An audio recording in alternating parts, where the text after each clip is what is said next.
નમસ્કાર દર્શક મિત્રો, હું આપની સાથે છું રાખી અંજારિયા. સ્વાગત છે આપનું કચ્છ ઉદય ટીવી ન્યૂઝમાં. તો દર્શક મિત્રો, જોઈએ આજના સમાચારો વિસ્તારથી.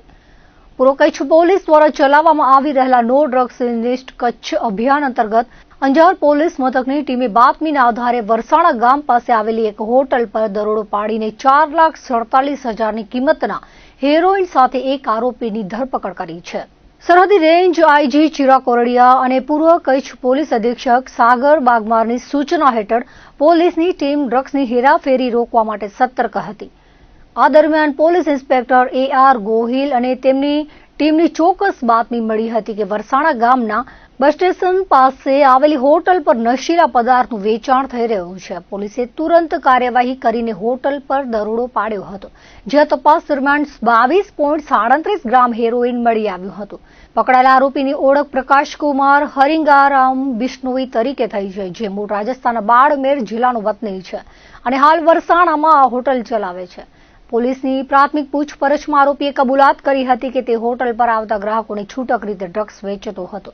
વધુમાં નશીલા પદાર્થનો જથ્થો તેને રમેશભાઈ હરિરામ બિશ્નોઈ નામના શખ્સે પૂરો પાડ્યો હોવાનું સામે આવ્યું છે. અંજાર પોલીસે NDPS એક્ટની વિવિધ કલમો હેઠળ ગુનો દાખલ કરીને આગળની તપાસ હાથ ધરી છે.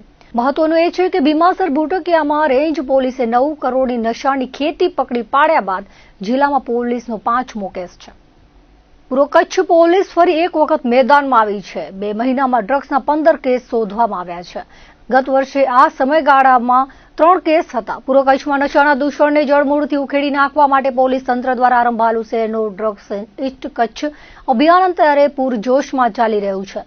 સરહદી રેન્જ ભુજના IGP ચિરાગ કોરડિયા અને પૂર્વ કચ્છ ગાંધીધામના પોલીસ અધિક્ષક સાગર બાગમારના સીધા માર્ગદર્શન હેઠળ જિલ્લામાં માદક પદાર્થોની હેરાફેરી, વેચાણ અને સેવન કરનારા તત્વો વિરુદ્ધ લાલ આંખ કરવામાં આવી છે. આ કડક ઝુંબેશને પરિણામે ચાલુ વર્ષના શરૂઆતના માત્ર 2 મહિનાના ટૂંકા ગાળામાં જે પોલીસે નશીલા પદાર્થોના કાળા કારોબાર પર મોટો પ્રહાર કર્યો છે. પોલીસ દ્વારા જાહેર કરવામાં આવેલી વિગતો અનુસાર ગત વર્ષે 2025માં ફેબ્રુઆરી માસના અંત સુધીમાં NDPS એક્ટ હેઠળ માત્ર 3 કેસો નોંધાયા હતા, જેની સરખામણીએ ચાલુ વર્ષ 2026માં આંકડો અનેક ગણો વધ્યો છે. 1 જાન્યુઆરીથી 28 ફેબ્રુઆરી 2026 સુધીના સમયગાળામાં પૂર્વ કચ્છના વિવિધ પોલીસ સ્ટેશનો અને સ્પેશિયલ બ્રાન્ચ દ્વારા કુલ 15 જેટલા ગુનાઓ શોધી કાઢવામાં આવ્યા છે. આ સફળ કામગીરી દરમિયાન પોલીસે અલગ અલગ સ્થળોએ દરોડા પાડીને કુલ 18 આરોપીઓની ધરપકડ કરી કાયદેસરની કાર્યવાહી હાથ ધરી છે.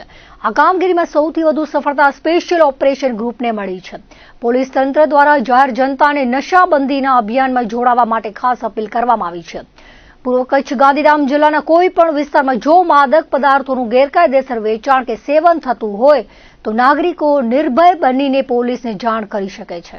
પૂર્વ કચ્છ જિલ્લા પોલીસ દ્વારા ડ્રગ્સની બદીને રોકવા માટે અને એમની પ્રવૃત્તિ સાથે જોડાયેલા જે ઇસમો હોય એમને ઉપર સતત કાર્યવાહી કરવામાં આવી રહી છે. જેમાં આ વર્ષના 2 મહિનામાં જાન્યુઆરી અને ફેબ્રુઆરી 2026ના મહિનામાં ટોટલ 15 જેટલા NDPSના ગુના નોંધાયેલ છે, જેમાં 18 જેટલા આરોપીઓની ધરપકડ કરવામાં આવેલી છે. આ જે ગુનાઓ નોંધાયેલા છે એમાં સૌથી વધારે લોકલ પોલીસ સ્ટેશન દ્વારા 11 જેટલા ગુના શોધી કાઢવામાં આવેલ છે અને SOG દ્વારા 4 જેટલા ગુના શોધી કાઢવામાં આવેલ છે, જેમાં વિવિધ પ્રકારના માદક પદાર્થો જે છે એ જપ્તી કરવામાં આવેલ છે. જે ડ્રગ્સના વિરુદ્ધમાં ઓવરઓલ કાર્યવાહી ચાલી રહી છે એમાં ખાસ કરીને જે નાના પેડલર્સ હોય, સ્મોલ પેડલર હોય, જે લોકો સપ્લાય કરતા હોય એ લોકો ઉપર ખાસ જે છે કાર્યવાહી કરવામાં આવી રહી છે. 2 વર્ષના 2 સમયાંતરે એમનું કમ્પેર કરીએ, ગયા વર્ષના જાન્યુઆરી અને ફેબ્રુઆરીમાં કુલ 3 ગુના દાખલ થયા હતા, જ્યારે કે આ વર્ષમાં ટોટલ 15 ગુના જે છે લોકલ પોલીસ સ્ટેશન અને SOG દ્વારા શોધી કાઢવામાં આવેલ છે. આ જે કાર્યવાહી છે સતત ચાલુ છે અને જે નાના પેડલરો હોય, મોટા પેડલરો હોય એ લોકો ઉપર સતત કાર્યવાહી કરવામાં આવી રહી છે. ખાસ કરીને જિલ્લા પોલીસ દ્વારા લોકોને પણ અપીલ છે કે કોઈ પણ ડ્રગ્સની બધી બાબતમાં અગર કોઈ જગ્યાએ એમનું હેરાફેરી ચાલતું હોય અથવા લોકો સંકળાયેલા હોય અથવા કોઈ પણ બધી એવી ધ્યાનમાં આવતી હોય તો વિવિધ પોલીસ સ્ટેશનોમાં અને જિલ્લા અધિકારીઓને પણ જે છે એ ફોનથી પણ જાણ કરી શકે અથવા મેસેજ પણ કરી શકે. આ જે કાર્યવાહી છે એ સતત ચાલવાની છે અને એમાં જે લોકો આમાં આરોપીઓ પકડાઈ રહ્યા છે અને જે એમની બદી સાથે જોડાયેલા છે ભવિષ્યમાં એ લોકોની મિલકતો પણ જે છે એ એમની તપાસ પણ કરવામાં આવી રહી છે અને એમાં જે વસ્તુ ગેરકાયદેસર અથવા જે એમના પૈસાથી મિલકતો ઉપજાવેલ હોય તો એમના ઉપર પણ જે છે જિલ્લા પોલીસ દ્વારા કાર્યવાહી કરવામાં આવશે. બોર્ડર રેન્જ પોલીસે રાપર તાલુકાના ભીમાસર ભૂટકિયા ગામે 9 કરોડની નશાની ખેતી શોધી લીધા બાદ વાગડમાં સ્થાનિક પોલીસે આડેસર લાકડિયા ગાગોદરમાં ગાંજાના કેસ કર્યા હતા. પોતાના વિસ્તારમાં રેન્જ પોલીસે કાર્યવાહી કરી અને સ્થાનિક એવી આડેસર પોલીસ અજાણ રહી હતી. ત્યારે હવે આડેસર પોલીસે ભીમાસર ખેડુકા હમીરપર અમરાપર ગામની સરકારી પડતર ખરાબાની જમીન પર ગાંજાનું વાવેતર નથી થતું ને તે બાબતે ડ્રોન મારફતે તપાસ શરૂ કરી હતી. ગાંધીધામ બી ડિવિઝન પોલીસમાં નોંધાયેલા સાયબર ફ્રોડના બનાવમાં 2 આરોપીને સુરતથી ઝડપી લેવામાં આવ્યા હતા. આરોપીઓ દ્વારા ફરિયાદીને વોટ્સઅપથી વાતચીત કરી ઘરે બેઠા પૈસા કમાવાની લાલચ આપી ડાયમંડ જ્વેલરીના ટેન્ડરમાં સેલિંગ કરવા અને એપ્લિકેશનમાં પૈસા પ્રોફિટ અપાવવાની લાલચ આપી વિશ્વાસમાં લઈ અલગ અલગ બેંક ખાતામાં 23,08,410 રૂપિયા ઓનલાઈન જમા કરાવડાવી રૂપિયા પરત ન આપી ઠગાઈ કરવામાં આવી હતી. અગાઉ આરોપીઓની ધરપકડ કરવામાં આવી હતી. 2 આરોપી વર્ષથી જ ફરાર હતા, જે સુરત શહેરમાં હોવાની બાતમીના આધારે ઝડપી લેવામાં આવ્યા હતા. જેમાં અમરેલીના લાઠી તાલુકાના ગોપાલભાઈ જયસિંહભાઈ ઉર્ફે જેસાભાઈ આલુક્તર અને ભાવનગરના સિહોરના મિલન અનુભાઈ રાઠોડને ઝડપી લેવાયા હોવાનું પીઆઈ એસવી ગોજિયાએ જણાવ્યું હતું. ભુજના હમીરસર તળાવમાં અવારનવાર ડૂબવાની ઘટના સામે આવે છે. તાજેતરમાં એક યુવતી પડી જતા સ્થાનિકોએ તેને બચાવી લીધી હતી.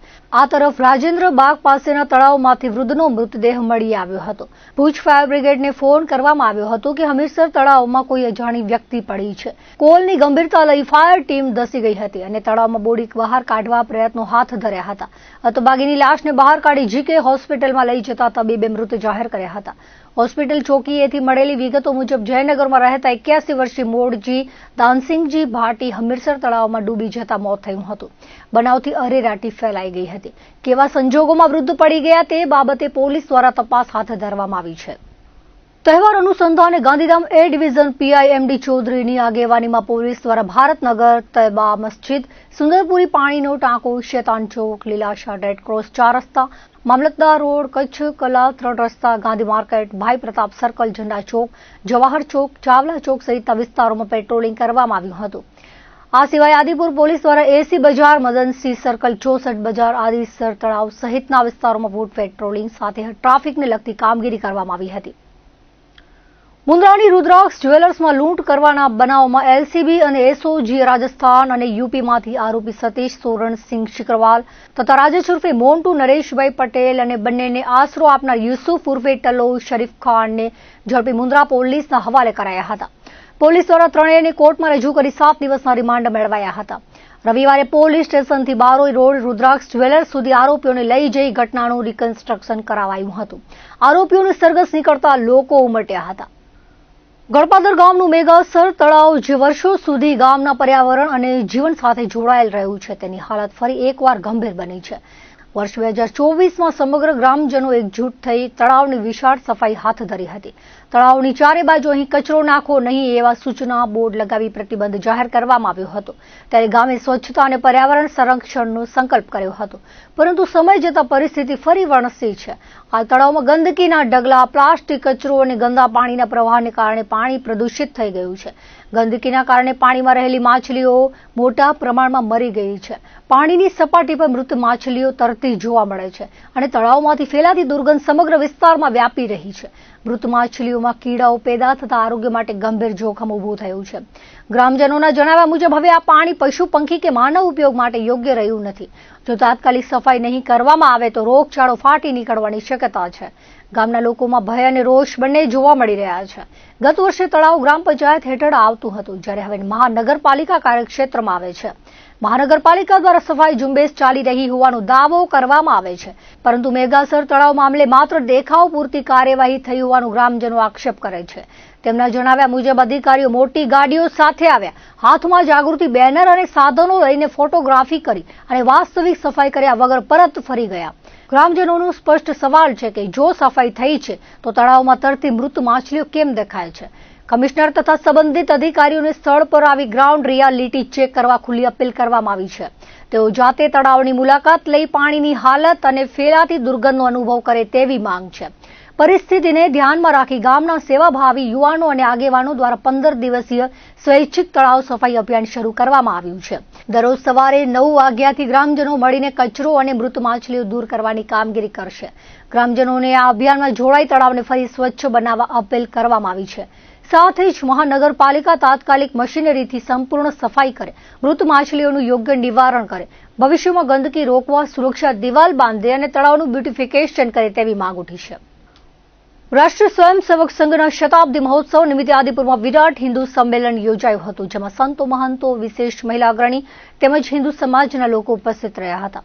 આદિપુર સંતોષીમાં વસ્તી મંડળનું આશાપુરા માના મંદિર ખાતે વિરાટ હિન્દુ સંમેલનમાં સંતો, મહાનુભાવો, અતિથિઓનું તિલક કરાયું હતું અને નાની ભૂલકાઓ દ્વારા સામૈયાથી આગમન, ઢોલ, નગારા, શરણાઈના તાલે આવકાર અપાયો હતો. ત્યારબાદ દીપ પ્રાગટ્ય, સાંસ્કૃતિક કાર્યક્રમ તેમજ પધારેલા મહેમાનો દ્વારા અલગ અલગ મુદ્દાઓ પર ભાર મુકાયો હતો.